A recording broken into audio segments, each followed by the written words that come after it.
Everything is falling apart for Donald Trump. His stupid trade war is causing an economic collapse and the stock market to tank, while there are protests across the country and the globe of not just him, but his co-president and Elon Musk as well, who is taking shots at Donald Trump now for his tariffs. It is infighting in the White House. It is beautiful to watch as everything falls apart, especially with one of our favorite Democrats, Tim Walz, just twisting the knife on Donald Trump this morning in a brutal call out that we are going to get into. But before we do, if I could quickly ask you to leave a like on this video, and if you haven't already and you enjoy our channel, to hit that subscribe button. It goes a long way and it really does mean a lot to me. Now let's check out this interview with Jake Tapper and Tim Walz, in which our favorite governor absolutely ripped into Donald Trump. Yeah, good morning, Jake. Well, I'm stunned. Your questions were spot on. It's very clear that she talked about the people she's listening to. That is not the agricultural community. It is certainly not producers. It's not folks like Cargill, CHS, General Mills, who are out in my district. Look, this is a really precarious time, and the flippant nature that we're just trying something new here is really dangerous. These markets took us years to develop, and we have to be dependable trading partners. They don't come back overnight. And everyone knows in the history of trade wars, agriculture gets hit the hardest. So I'm deeply concerned. It's our #1 export. Adding the tariffs, our two biggest export markets are Mexico and Canada. They're our great friends. This is just really, really terrifying. I would encourage, and I'll call the secretary, I'd encourage her to come to Minnesota and see everything that she said is not what's happening on the ground. So look, it's a precarious time. So let me ask you, because another group you're in touch with, the United Auto Workers Union, you have a lot of that. They have supported you for years and years and years. They were excited to have you on the Democratic ticket. President Trump argues that these tariffs are needed to bring American manufacturing back and to help American workers left behind in places like Minnesota. He has support from the UAW. The UAW called his auto tariffs, quote, a long overdue shift away from a harmful economic framework that has devastated the working class. It signals a return to policies that prioritize the workers who build this country rather than the greed of ruthless corporations, unquote. I have to say, that sounds a lot like language you would use. What do you say to the UAW? Yes. It is what I would use. And here's the thing that the Democrats have to figure out. Donald Trump's language around this, he's not wrong that we've had manufacturing gutted. He's not wrong that we saw an outshoring. People of my generation were told, there aren't going to be any manufacturing jobs, so you need to go to college and rack up student loan debt. The problem is Donald Trump's solution to this is not the solution. Now, UAW is right. Certain tariffs, if they're on to steel or if they're targeted correctly, do make a difference. That's not what we're dealing with here. So just last week, 650 taconite miners are laid off. Those taconite miners are mining the taconite to make the steel to build the automobiles. So I don't disagree where they're at, and I think this is the Democratic dilemma. Donald Trump talks about the things that are real in the angst of people's lives. He doesn't do a damn thing about it. In fact, he does just the opposite, and he pals around with the people that caused the problem. And we don't offer them a solution, so it looks like we're not hearing them. So I disagree with Sean Fain and UAW on this issue. I don't disagree with them on that we made decisions over the last 30 to 40 years that I don't think helped America, but this is not the solution to it. Isolating ourselves is not the solution. We need to make sure that we're focusing. And again, I would just end with this, Jake. Donald Trump has not once ever cared about workers. This is why you need to support unions across the board, support the ability to have a living wage. So you're in Ohio right now. You've been holding these town halls in red districts across the country. You're saying Democrats need to do a better job of reaching Trump voters. I want to play something you said at an event in Texas last month. We let them define the issue on immigration. We let them define the issue on DEI, and we let them define what woke is. We got ourselves in this mess because we weren't bold enough to stand up and say, you damn right we're proud of these policies. We're going to put them in, and we're going to execute them. I mean, the issues you identified there were immigration, DEI, and woke.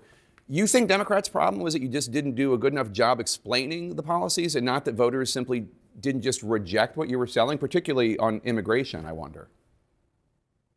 No, on immigration, what we were asking for is a bipartisan policy that strengthens immigration control, that recognizes that we need a workforce here, that they should be allowed here legally, and that when they get here, they're part of the American fabric. And that is the bipartisan bill we had. Donald Trump snatching up college grad students and sending them back, or sending folks to El Salvador illegally, that's not the policy. But for us to them to say, we don't care that violent criminals come in, we most certainly do. What we were asking for is the resources to make sure they don't get here. And the same thing with the other policies. It's not a woke policy to provide food for children to get breakfast and lunch, and we get better outcomes from that. They defined things on their terms that weren't true. And what I'm saying is, are we going to turn away from being a country of legal immigration? Are we going to turn away from a country that thinks diversity and making sure that we don't have gaps in income between blacks and whites? Those are policies that have strengthened America. And I think what we allowed ourselves to do is we got timid. And then when we got power, we didn't pass things that improved people's lives. This whole idea, I think the Democratic Party gets theoretical, talk about food insecurity. People are hungry, get them food. People don't have a house. Make sure they have a living wage. That's the point that I'm saying is, Fox News will glorify, oh, he's for DEI. Not your definition of DEI. My definition is rule of law that's fair, that everybody gets an opportunity. And that's the point I think we have to make. Now, look, I'll be first to tell you, Jake, I'm out here doing what I can do. I don't know if I'm the best spokesperson to do it after just losing an election. But what I know is the public, and you saw it across the country this weekend, they're rising up and asking their leadership to do something. So we heard your former running mate Kamala Harris say she's not here to say, I told you so, although obviously that's what she was saying about all the Trump chaos. We're seeing, I have to say though, what does I told you so really mean here? I mean, people heard her message. They did not vote for her. She lost every battleground state. You yourself have criticized the Harris-Walz campaign for being too cautious. She may have told the American people, she may have warned the American people, but she didn't do it compellingly enough to win. That is the absolute point. And look, when I criticize, I'm criticizing myself. I own this. I'm part of the ticket. And somebody has to come up with a strategy. I think this is exactly right. This is the thing. Look, Democrats, it was a good night in Wisconsin. I was over there. We saw that happen. Donald Trump's doing this. Just to be clear, nobody on the Democratic side is celebrating this, and those folks in the street are not celebrating that Donald Trump's making all these errors. I think what the vice president's saying is that was pretty self-evident that he was going to do that. I do think the challenge for Democrats, and this is, I think, a structural problem that's going to take a lot more thinking, why, with all of that out there, did they not think we were any better than that? And they didn't. And I'm very concerned with the folks who stayed home. And these are folks that I'll say once again, Donald Trump has identified their angst. They can't buy a house. They can't afford to get a good education. They're concerned that their economic future is so precarious it could slip out from under them. Less than half of Americans have $1,000 in savings.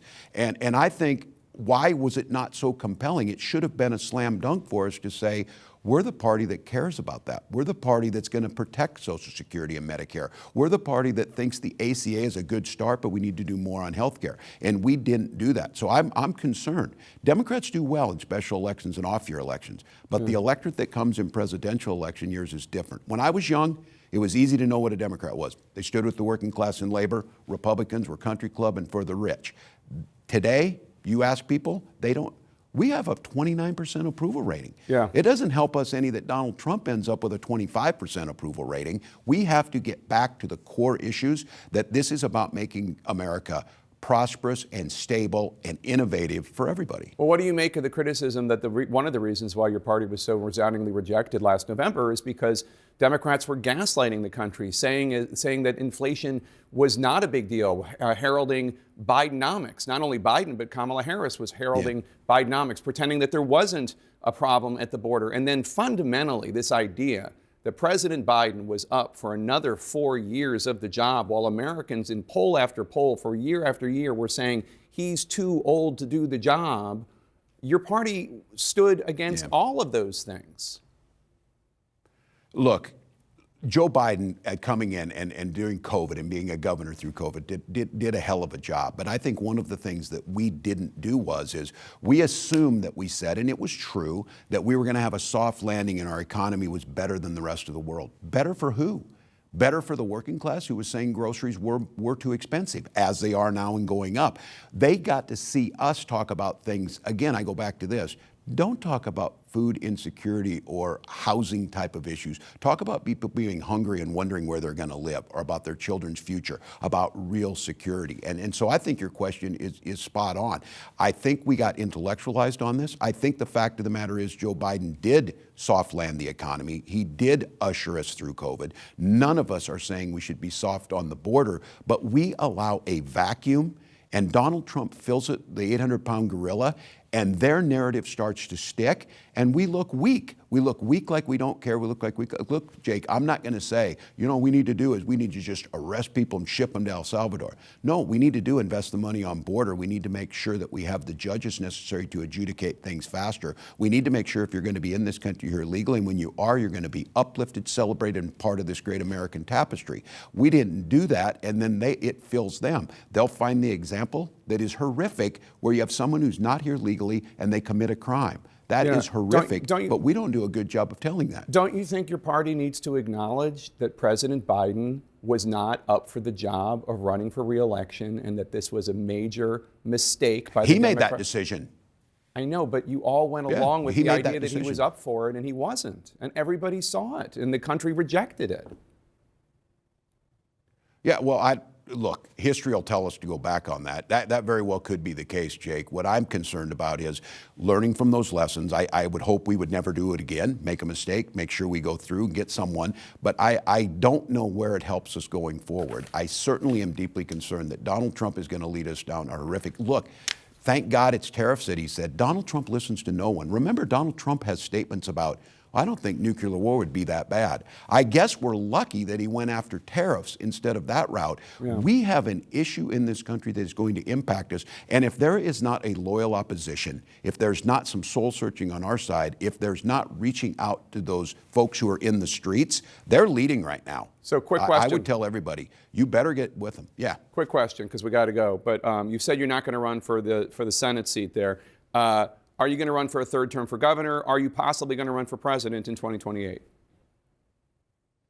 Well, I'm certainly thinking about running again in Minnesota if that's what they want. I am not thinking about running in 2028. And my advice to folks is if in this moment you're planning for 2028, you're going to get rolled by the people in the streets. You just need to be out there making sure you're helping and doing things like Cory Booker's doing things like Bernie Sanders, AOC, things that we see people out talking to folks. So for me, I'm going to get through this legislative session. If the folks in Minnesota want me, I'm kind of inclined to do that. And I just want to play my part to make sure we cannot afford to allow Donald Trump or his successor to go forward, because you're seeing the pain. Tim Walz is spot on, and he is seeing these tariffs play out firsthand in his state. And it's not just that, of course, he was warning on the campaign trail about them. We saw Kamala Harris just a couple of days ago not say, I told you so, although she very well could, but so did we. I did, you did. We all told people this is exactly what would happen. And now it's all playing out. But it's not just our warning about tariffs. Republicans have been warned as well.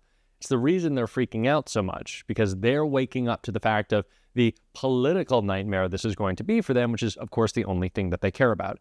Huge swings in races across the country, protests that we see erupt all across America. Republicans should be scared, and we have to keep up that pressure. We're going to be talking about that every single day on the show, and if you want to support that, as always, you can hit that subscribe button, leave a like on this video, and if you stuck around to the end, you can drop a blue heart in the comments. And until next time, I'll see you soon.